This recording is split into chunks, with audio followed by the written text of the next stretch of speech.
अगर आप economics related कोई भी कॉम्पिटिटिव एग्जामिनेशन की तैयारी कर रहे हैं, जैसे कि Indian economics service, economics optional, RBI grade B, DEPR examination, any other examination जिसमें आंसर राइटिंग लिखना इंपॉर्टेंट होता है, जो पेपर के पैटर्न में आती है, आज के हम इस वीडियो में समझेंगे how to write economics answer like a topper. कैसे एक टॉपर आंसर लिखता है, क्योंकि सभी बच्चे बराबर पढ़ते हैं, किताबें सेम है, पढ़ाने वाले लगभग सेम है, उनका खुद का एक्सपीरियंस सब्जेक्ट के साथ सेम है, बट उनके मार्क्स डिफरेंट आते हैं। तो कुछ ना कुछ तो ऐसी चीज़ होगी जो डिफरेंस क्रिएट करती है। ये मेरे अंदर एक क्यूरियोसिटी थी, उसको लेके मैंने ये पीपीटी बनाई। इस पीपीटी के ज़रिए मैं आपको ये बताना चाहूँगा कि किस तरह से आप अपने आंसर को डिफ्रेंशिएट कर सकते हैं, किस तरह से आप एक टॉपर लाइक आंसर लिख सकते हैं, और आपके आंसर और एक सिलेक्टेड कैंडिडेट के आंसर में क्या डिफरेंस होता है। क्योंकि जनरली अगर आप यूपीएससी की बात करें, इकोनॉमिक्स ऑप्शन हो गया या इंडियन इकोनॉमिक सर्विस एग्जाम हो गया, जो बच्चे लास्ट ईयर इंटरव्यू दिए ना, वो आपका असली कंपटीशन है। आपका असली कंपटीशन आपका क्लासमेट नहीं है। तो इसीलिए आपको उस टॉप लेवल की पोजीशन हासिल करने के लिए टॉप लेवल का एफर्ट लगाना पड़ेगा। यहाँ से शुरू करते हैं। सबसे पहले देखते हैं कि कैसे हम उसका स्ट्रक्चर और प्रेजेंटेशन दोनों की चीज़ों को करेंगे। क्योंकि मैं क्लासरूम में जब भी बच्चों से बात करता हूँ ना, वो आंसर राइटिंग को लेके परेशान रहते हैं, और ये जो आपकी आंसर राइटिंग है ना, वो ही डिसाइड करती है आपकी रैंक। क्योंकि जब भी स्टूडेंट्स को मैं अगर क्लास में कोई भी चीज़ के लिए गाइड करता हूँ, तो वो कहते हैं सर आंसर राइटिंग करने से पहले बहुत हिम्मत जुटानी पड़ती है। इसका मतलब क्या है कि आपको एक करेज हासिल करना पड़ता है, तब जाके आप इसको शुरू कर पाते हो। इसके लिए मैंने एक बहुत खूबसूरत सी लाइन लिखी है, content gets marks but structure wins rank. इसका क्या मतलब है कि कंटेंट सबको आता है, सबको पता है कंज्यूमर डिमांड थ्योरी क्या है, सबको पता है मार्केट स्ट्रक्चर क्या है, सबको पता है इंडियन इकोनॉमिक रिफॉर्म्स 1991 क्या है, बट सिर्फ पता होने से क्या नंबर मिल जाते हैं? आंसर है नहीं। उसको स्ट्रक्चर वे में प्रेजेंट करने से मार्क्स मिलते हैं। इस वीडियो में आपको बहुत सारी ऐसी टेक्निक बताने वाला हूँ, प्लस एक बोनस भी देने वाला हूँ। तो इसको शुरू करते हैं। In a competitive exam knowledge is not equal to marks. मतलब अगर आपको आता है, सिर्फ चीजें आपको पता है, इसका मतलब ये नहीं कि आपको मार्क्स भी मिल जाएंगे। ठीक है, जैसे marks come from presentation, clarity and structure. ये तीन चीज को आप ध्यान रखिए, इसी वजह से मार्क्स मिलते हैं। प्रेजेंटेशन में आगे जाके आपको सारे क्वेश्चन को भी डिकोड करेंगे, एग्जाम्पल भी लेंगे, पर शॉर्ट में मैं आपको बताता हूँ किस तरह से आप अपनी बात को कहते हैं, उसे प्रेजेंटेशन कहते हैं। क्लैरिटी, आपके दिमाग में उस टॉपिक को लेके एक थॉट प्रोसेस में कितनी क्लैरिटी है। और स्ट्रक्चर मतलब इंट्रोडक्शन, बॉडी, कंक्लूजन। इसके अलावा जब आप बॉडी लिखेंगे तो पॉइंट्स कौन कौन से रखेंगे। जैसे कि फॉर एग्जांपल एक पुलिस वाला किसी को चोरी करते हुए पकड़ता है, तो सीधे वो सजाए मौत नहीं दे देता, उसका एक प्रोसेस होता है, तो वो क्रोनोलॉजी भी इंपॉर्टेंट है। ठीक है, एग्जामिनर जजेस आंसर ऑन, ये चार चीजों पे आपका आंसर जज होता है। ध्यान से सुनना, कंसेप्चुअल क्लैरिटी, डेटा यूजेज, कितना डेटा आप उसमें यूज कर रहे हैं, डायग्राम की एक्यूरेसी, और लॉजिकल फ्लो, जो भी आप लिख रहे हो उसका एक लॉजिकल फ्लो होना चाहिए। जैसे writing like an economist means connecting theory plus application. यहीं पर बच्चे डिफीट होते हैं, जब वो थ्योरी तो पढ़ लेते हैं पर वो उसको अप्लाइड फॉर्मेट में एक्सप्लेन नहीं कर पाते। मतलब थ्योरी पता है पर एप्लीकेशन करने में, मतलब उसको real life application based explanation में वो पीछे रह जाते हैं। हर टॉपर को ना सेम सिलेबस पता होता है, बट डिफरेंस किस में आता है, किस तरह से वो एक्सप्लेन करते हैं। ठीक है, अब इसके लिए मैंने आपके लिए 3 स्टेप आंसर स्ट्रक्चर बनाया है। ये आंसर स्ट्रक्चर बहुत ही आसान है। मैं हर अपने इकोनॉमिक्स ऑप्शन हो गया, इंडियन इकोनॉमिक सर्विस हो गया, डीपीआर हो गया, आरबीआई द्वारा जो कंडक्ट किया जाता है, सबको ये फॉर्मेट फॉलो करने को बोलता हूँ। और ये फॉर्मेट आपको पहले दिन नहीं आ जाएगा। ये कब आएगा, जब आप न्यूज़पेपर पढ़ेंगे, न्यूज़पेपर के एडिटोरियल्स पढ़ेंगे ना, तभी फॉर्मेट पे आपको कमांड आ जाएगी। जैसे कि इंट्रोडक्शन की बात करते हैं, अगर मान लीजिए 100 वर्ड्स में आपको आंसर लिखना है, तो 10 to 15% जो होगा ना आपके वर्ड्स का, वो इंट्रोडक्शन होगा। उसमें क्या होगा, इंट्रोडक्शन इंडिकेटिव होना चाहिए नेचर में। इसका क्या मतलब है कि जब आपने क्वेश्चन पढ़ा और जब आप पहली 2-3 लाइन लिख रहे हैं, उसमें एग्जामिनर को ये मैसेज चला जाना चाहिए कि आपको क्वेश्चन समझ में आ गया। ठीक है, जैसे कि डिफाइन द कॉन्सेप्ट, कॉन्टेक्स्ट, दो चीजें होती हैं, डिफरेंट होती हैं, कॉन्सेप्ट और यहाँ पर कॉन्टेक्स्ट। अब जब भी आप कुछ चीज लिखते हैं तो उसकी डेफिनेशन लिखते हैं, या फिर वो किस कॉन्टेक्स्ट में कही जा रही है उसको लिखते हैं। जैसे कि फॉर एग्जांपल कॉन्टेक्स्ट है 1991 इकोनॉमिक रिफॉर्म्स, तो वो उस समय के टाइम क्या हुआ था। और कॉन्सेप्ट है तो इकोनॉमिक रिफॉर्म की डेफिनेशन इस कॉन्सेप्ट कहलाएगी। ठीक है, फिर आप कीवर्ड्स की बात करते हैं कि कीवर्ड्स फ्रॉम द क्वेश्चन। तो कीवर्ड्स आपके वो सारे हो जाते हैं जो उनसे अगर उन कीवर्ड्स को निकाल लिया जाए तो सेंटेंस का कोई मीनिंग नहीं निकलेगा। जैसे कि for example, India gain it's independence in the year 1947 and Indian policymakers thought that India should implement planning process. So they have established Planning Commission in 1950 and they have started first 5-year plan in the year 1951. अब इसमें keywords क्या होगा? Planning commission keywords हो गया, 5-year plan keyword हो गया, इस type के कीवर्ड है। ठीक है, एग्जाम्पल के तौर पे समझते हैं, inflation refers to persistent rise in the general price level. Inflation क्या होता है? परसिस्टेंट राइज, मतलब एक समय तक लगातार बढ़ रहा है, ऐसा नहीं एक समय बढ़ा और फिर डाउन हो गया, that is not persistent rise. और किसमें? जनरल प्राइस लेवल में, मतलब किसी भी एक कमोडिटी में अगर बढ़ा तो उसे इन्फ्लेशन नहीं कहेंगे। ठीक है, मेजर्ड बाय दो मेथडोलॉजी है, सीपीआई और डब्ल्यूपीआई से इंडिया में मेजर होता है। अब बॉडी की बात करें तो 70% of your answer comes from body. यहाँ पे आपको कॉन्सेप्ट को एक्सप्लेन करना है, सब हेडिंग्स बनानी है, डेटा ऐड करना है, एग्जाम्पल, डायग्राम, रीसेंट पॉलिसी, मतलब जो भी आपके दिमाग में है उस क्वेश्चन से रिलेटेड तो इसी सेक्शन में आएगा। फिर आते हैं कंक्लूजन, जो कि लगभग वही 10 से 15% आपके वर्ड लिमिट का होना चाहिए। इसमें आपको इंसाइटफुली समराइज करना है, इसका मतलब ये नहीं जो लिखा है ऊपर उसी को रिपीट कर दें, पर जो आप अपनी बात रखना चाहते हैं, जिसे हम प्रेजेंटेशन कहते हैं, वहां पर ये कंक्लूजन निकलता है। जैसे ही फॉरवर्ड लुकिंग पर्सपेक्टिव आपने बता दिया, जैसे एग्जाम्पल के तौर पे देखते हैं, hence inflation management must balance growth, मतलब ऐसा ना हो कि हम इन्फ्लेशन को कंट्रोल करने के चक्कर में ग्रोथ को सेक्रीफाइस कर दें। Stability and fiscal prudence, prudence means किफायती, तो जो भी डेट है हमारी उसको कंट्रोल करते हुए प्रूडेंस हासिल करना। अब आपके आंसर को क्या सोचना है? एक स्टोरी की तरह करना है, clear start, strong logic and confident ending, इसे कहते हैं 3 स्टेप आंसर राइटिंग स्ट्रक्चर। अब डेटा और एग्जाम्पल की बात करते हैं, जो कि आपके मार्क्स के मल्टीप्लायर होते हैं, क्योंकि यही डिफरेंशिएट करते हैं आपकी कॉपी में और दूसरे की कॉपी में। ठीक है, करंट डेटा आपको जब भी आप ऐड करोगे ऑथेंटिक साउंड होता है, मतलब आपको पता है। जैसे जीडीपी ग्रोथ की बात कर लूँ, फिजिकल डेफिसिट की बात कर लूँ, रेपो रेट की बात कर लूँ, ऑब्वियसली अभी करंट में काफ़ी कम है, फॉरेन एक्सचेंज रिजर्व्स की बात कर लूँ, मैंने एक ही साल का डेटा लिया है, तो आपको ईजी रहेगा याद करना। अभी डेटा चेंज होते रहते हैं, पर मेरा क्या कहना है, आप यहाँ पर ध्यान दो, ये चीज़ आपको क्लियर होनी चाहिए। उसके बाद ये डेटा ये सब चेंज होते रहेंगे, तो एक आइवरी शीट बनानी है, ड्राइंग शीट टाइप आती है, थोड़ी हार्ड होती है वो, उसमें पेन से हेडिंग लिखनी है, और ये जो डेटा है वो आपको पेंसिल से लिखना है, जिससे कि वो चेंज हो तो आप इरेज कर सको, उसको चिपका लेना है। फिर रिपोर्ट्स यूज करनी है, आरबीआई बुलेटिन की, इकोनॉमिक सर्वे की, NITI Aayog, IMF, world bank, ये सब की रिपोर्ट्स को कोट करना है, और रिपोर्ट में जो कंटेंट है उसको भी प्रेजेंट करना है। जैसे एग्जांपल कैसे, इन्फ्लेशन की बात करो तो RBI MPC policy, monetary policy committee की पॉलिसी लिख दी। एम्प्लॉयमेंट की बात कर रहे हैं तो पीएलएफएस डेटा की, पीरियडिक लेबर फोर्स सर्वे, है ना। और फिर ट्रेड की बात हुई तो एफटीए जो इंडिया साइन करता है उसके बारे में लिख दिया। तो यहाँ क्या होगा, आपके यहाँ पे कंटेंट हो गया इस साइड, और इस साइड आपके एग्जांपल्स हो गए। अब जैसा कि मैंने पहले भी बताया कि डेटा इज लाइक सॉल्ट, अगर आप थोड़ा सा करोगे तो फ्लेवर बनेगा, ज़्यादा हो जाएगा तो डिश आपकी स्पॉइल हो जाती है। अब डायग्राम्स की बात कर लेते हैं, क्योंकि ये विजुअल एडवांटेज है, जैसे मैंने आपको लास्ट स्लाइड में बताया डेटा के बारे में। अब डायग्राम की, अ वेल ड्रॉन डायग्राम कर्न 2 एक्स्ट्रा मार्क्स इंस्टेंटली। तो मान लीजिए आपकी कॉपी है, अब डायग्राम आपका अगर इतने से हिस्से में बन जाता है तो आपके काफ़ी वर्ड्स, जितने आप यहाँ पर वर्ड्स में बताते हैं उससे कम में आपने डायग्राम में एक्सप्लेन कर दिया, और इससे एक अच्छा इंप्रेशन भी पड़ता है कि आपकी कंसेप्चुअल क्लैरिटी है। लेबल करना है एक्सेस को कि भाई एक्स एक्सेस वाई एक्सेस पे क्या है, इक्विलिब्रियम पॉइंट क्या बताता है, उसके वेरिएबल क्या है, अगर मान लीजिए वो ग्राफ में आप शिफ्टिंग दिखा रहे हो तो उसका क्या रीज़न है, ये सारी चीज़ें आपको वहाँ क्लियर बतानी पड़ेगी, और डायग्राम से क्लैरिटी आपके थॉट में भी दिख जाती है और एग्जामिनर भी खुश हो जाता है।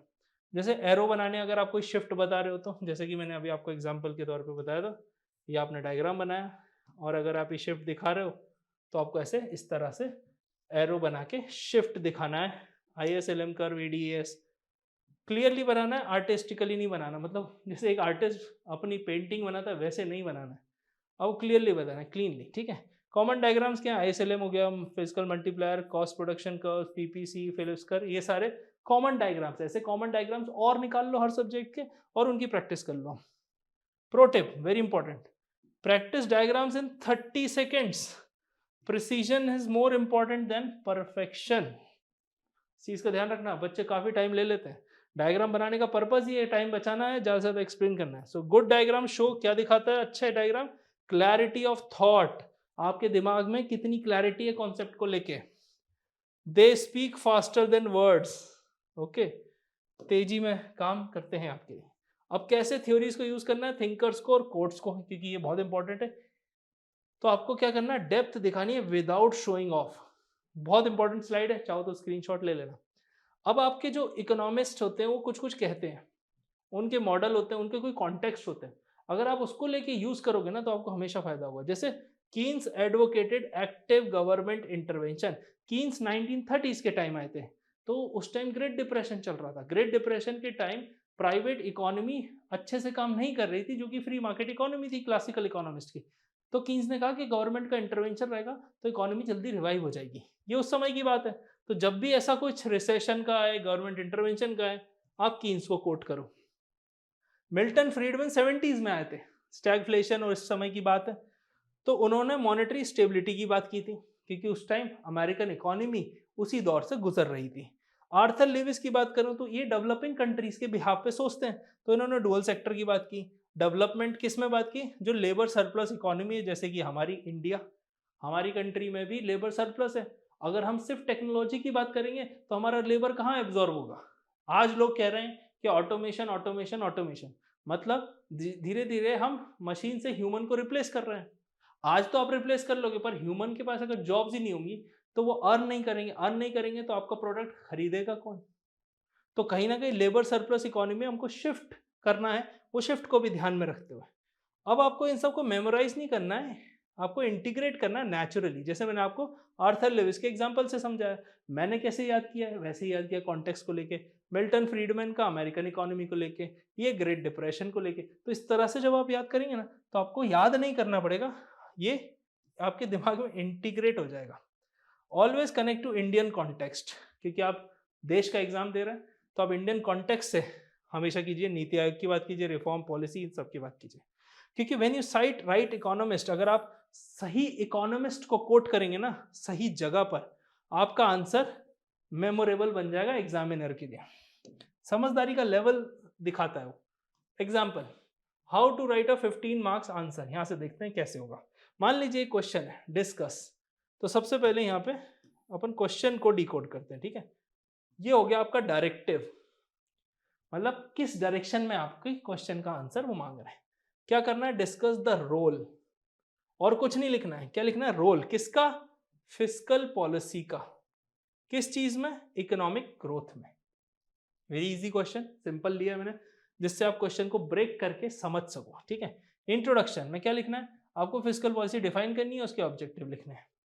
फिर एफआरबीएम एक्ट को कोट करना है, क्योंकि फिस्कल पॉलिसी से रिलेटेड है 2003 का, और इसको ग्रोथ से लिंक करना है कि भाई 2016 में इसका रिव्यू हुआ था, 2020 में इसका एस्केप क्लॉज लाया गया और कोविड की वजह से हमने रिलैक्सेशन दिए, और आज हम 2025 नवंबर में खड़े हैं, तो सरकार ने धीरे धीरे फिस्कल डेफिसिट काफी कंट्रोल कर लिया है। आज कोविड से लगभग 5 साल ऊपर हो चुके हैं हमारे। बॉडी में क्या क्या लिखना है, एक्सप्लेन टूल्स, मतलब एक्सपेंडिचर, टैक्सेशन, डेफिसिट, ये सब आपने वहां एक्सप्लेन कर दिया। फिस्कल डेफिसिट का डेटा लिख दिया, जैसे मैंने कहा डेटा भी होना चाहिए। कैपिटल एक्सपेंडिचर का डेटा लिख दिया कि भाई लगभग 11 लाख करोड़ का है। फिर आपने डायग्राम क्या बनाया, मल्टीप्लायर इफेक्ट और ADAS model, aggregate demand and aggregate supply, और इसका क्रिटिकल व्यू दे दिया कि क्राउडिंग आउट हो सकता है, इन्फ्लेशन हो सकता है। तो इससे क्या आपका एक overall 360 degree view answer copy में लिख गया है, ठीक है। फिर कंक्लूजन में आपने सीधी सीधी लाइन लिखनी, fiscal policy must be balanced. क्या क्या बैलेंस होना चाहिए, शॉर्ट टर्म स्टिमुलस, मतलब इकोनॉमी में शॉर्ट टर्म स्टिमुलस इंजेक्ट किया हुआ है, और लॉन्ग टर्म डिसिप्लिन, जैसा कि मैंने करंट अफेयर्स के अपने वीडियो में बनाया था जीएसटी बूम वाले में, कि जीएसटी रिडक्शन और इनकम टैक्स रिडक्शन से डिस्पोजेबल इनकम बढ़ी है और प्राइसेस कम हुए हैं, तो वो मोमेंटम तो गेन कर गए इंडियन इकोनॉमी, पर उसको सस्टेन कैसे करना है। तो ये फिस्कल और मॉनेटरी पॉलिसी दोनों ने मिलकर किया है, वो स्टिमुलस तो बन गया, अब इसको डिसिप्लिन में कैसे कन्वर्ट करना है। So this is how you transform a simple question into a 15 mark answer. क्या क्या, स्ट्रक्चर, डेटा एंड इनसाइट, ये तीनों चीजों के साथ। अब कॉमन मिस्टेक्स देख लेते हैं, ये जनरली स्टूडेंट्स करते ही हैं हमेशा, और इसी वजह से उनके मार्क्स जाते हैं। Why good students often get average marks, ये जनरली मैंने देखा है, क्योंकि कॉम्पिटिटिव एग्जामिनेशन एक डिफरेंट बॉल गेम है कॉलेज और सेमेस्टर लेवल एग्जामिनेशन से। यहाँ पर जो पूछा जा रहा है वो बताना होता है, ऐसा नहीं जो हमें आता है हम वो लिख के आ जाए, और किस तरह से लिखना है वो इंपॉर्टेंट है। तो सबसे पहला पॉइंट देखते हैं कि राइटिंग एवरीथिंग दे नो, जो हमें आता है सब हमने लिख दिया, नॉट व्हाट आस्क्ड। तो पहले समझना है क्या पूछा जा रहा है, इसलिए मैंने आपको बताया डिस्कस डायरेक्टिव है, रोल किसका, फिस्कल पॉलिसी का, कहाँ पे, इकोनॉमिक ग्रोथ में। तो इसलिए इंपॉर्टेंट है क्वेश्चन को ब्रेक डाउन करना। अब उसमें हेडिंग नहीं लिखी, कोई सब पॉइंट नहीं लिखे और अनरीडेबल बना दिया, मतलब स्टार्टिंग से एंड तक एक ही पैराग्राफ में लिख दिया, तो ये प्रॉब्लम है। फिर आपने डायग्राम्स नहीं बनाए, अगर आपने इग्नोर किए डायग्राम्स तो भी आपके साथ प्रॉब्लम है। और आउटडेटेड डेटा दे दिया, जैसे कोविड के पहले का, भाई 1-2 साल का चल जाता है क्योंकि एक्चुअल रहते हैं, एस्टिमेट रहते हैं, कुछ रहते हैं, पर 5-5 साल पुराना डेटा दोगे जब तक रिक्वायर्ड नहीं है तब तक प्रॉब्लम है, ठीक है। और no conclusion and abrupt ending. तो अभी मैं एक इंडियन इकोनॉमिक सर्विस के स्टूडेंट से बात कर रहा था, बोले कि सर ऐसे लिखते थे ना, कंक्लूजन रह गया लिखना, तो अब एब्रप्ट एंडिंग हो गई, तो कहीं ना कहीं जब लास्ट में जब इवेल्युएटर मार्क्स देने वाला है तब आपने इंप्रेशन खो दिया। अब करेक्शन टिप क्या है कि रीड द वर्ब, डिस्कस हो गया, क्रिटिकली इवेल्युएट हो गया, एक्सप्लेन हो गया, इसका पूरा एक 30 मिनट्स वीडियो है यूट्यूब पे, वो आप जरूर देखिएगा, ये सारे आपको क्लियर हो जाएंगे कि इसमें क्या लिखना है, ठीक है। नहीं मिले तो कमेंट सेक्शन में डाल देना, मैं लिंक डाल दूंगा, ठीक है। Tailor your tone accordingly, tone भी मैटर करती है बहुत ज्यादा। टोन मतलब टोन अगर हार्श है, टोन क्वेश्चनेबल है, टोन सपोर्टिव है, टोन लेफ्टिस्ट है, तो ये चीजें समझनी होगी कि हम क्या लिख रहे हैं, ठीक है। तो जो एग्जामिनर है ना, वो आपके टेस्ट मेमोरी आपकी टेस्ट नहीं कर रहा है, वो क्या कर रहा है, आपकी क्लैरिटी को टेस्ट कर रहा है। ये बहुत बड़ा सेंटेंस है, ध्यान रखिएगा। जो कॉम्पिटिटिव एग्जाम होते हैं ना, वो आपकी मेमोरी को टेस्ट नहीं करते, वो आपकी क्लैरिटी को टेस्ट करते हैं। इसके लिए मैंने 3 आवर्स का एक वर्कशॉप बनाया है, वो वर्कशॉप की लिंक आपको डिस्क्रिप्शन में मिल जाएगी, एब्सोल्युटली फ्री है। तीनों चारों जितने भी इकोनॉमिक्स के एग्जाम होते हैं उसके सब का आपको लिंक मिल जाएगा, रजिस्टर कीजिए, 3 आवर्स में देखिए क्या सिलेबस, क्या पीवाईक्यू, क्या बुक्स, A to Z चीजें हैं उसमें। वो वर्कशॉप का लाइव का लिंक आपको नीचे मिल जाएगा, आप देखिएगा, अपने हिसाब से एग्जाम चूज कीजिएगा। अब ये है फाइनल चेकलिस्ट बिफोर सबमिशन। जब भी आप आंसर सबमिट कर रहे हैं, आप कॉपी सबमिट कर रहे हैं, तो ये 3-4 चीजें मैंने नोटिस की हैं। ऑब्वियसली सारी चीज सारे क्वेश्चन में हो ना हो, पर मेजॉरिटी होगी तो आपको अच्छा खासा एडवांटेज मिलेगा। जैसे एक डायग्राम, एक डेटा, एक इकोनॉमिस्ट या मॉडल का रेफरेंस दे दिया, हेडिंग इन कैप्स तो वो अलग से हेडिंग दिखती है, कीवर्ड्स क्लियरली लिखना है जैसे इन्फ्लेशन, जीडीपी, पॉलिसी एक्सेट्रा, और conclude with relevance to India और future reforms. So your answer should look structured even before it's read. That's how topper impress in the first 10 seconds. So when you see the copy, you should be impressive. I hope आपको चीज़ें समझ में आई होंगी। कोई भी doubt question है तो comment section में ज़रूर लिखिएगा। मैंने नीचे नंबर भी दे रखा है, आपको इससे रिलेटेड फुल PDF चाहिए तो आप व्हाट्सएप पे भी ले सकते हैं, नहीं तो आप इंस्टाग्राम पे DM करेंगे answer writing like toppers PDF, हम आपको इसका डिटेल्ड PDF भी दे देंगे। उसके अलावा 3 आवर्स की वर्कशॉप है, plus Indian economic service, economics optional, RBI DPR, UGC net economics, इन एग्जाम्स की अगर आप तैयारी कर रहे हैं, including entrance examination in MA economics, इसके लिए हमने एक सेल्फ डायग्नोसिस फॉर्म बनाया। 50-60 क्वेश्चन के आंसर होते हैं, वो आंसर करने पे आपकी एक रिपोर्ट जनरेट होगी, और वो रिपोर्ट जनरेट करने के बाद आपको पता चलेगा कि आपके कौन से स्ट्रॉन्ग एरियाज है, कौन से वीक एरियाज है, कहाँ काम करने की ज़रूरत है, कहाँ ऑलरेडी स्ट्रॉन्ग है तो वो आपको ब्रश अप करने की ज़रूरत है। ये सब चीज़ों से आपका एक सेल्फ एनालिसिस होता है। तो before studying any thing for the examination, I would recommend कि आप वो सेल्फ डायग्नोसिस फॉर्म ज़रूर भरो, जिससे कि आप अपना स्टेटस जान पाओ कि अभी आपके क्या हाल है। तो आई होप आपको वीडियो पसंद आएगी। ऐसी और वीडियो के लिए don't forget to subscribe Ecoholics, और इंस्टाग्राम पे भी अगर आप हमें फॉलो करेंगे तो वहाँ डेली करंट अफेयर्स भी पोस्ट होते हैं, जिससे कई सारे एग्जाम्स में डायरेक्ट क्वेश्चन है। लिंक उसका भी डिस्क्रिप्शन में। मिलते हैं अगले वीडियो में। Thank you so much, have a nice day.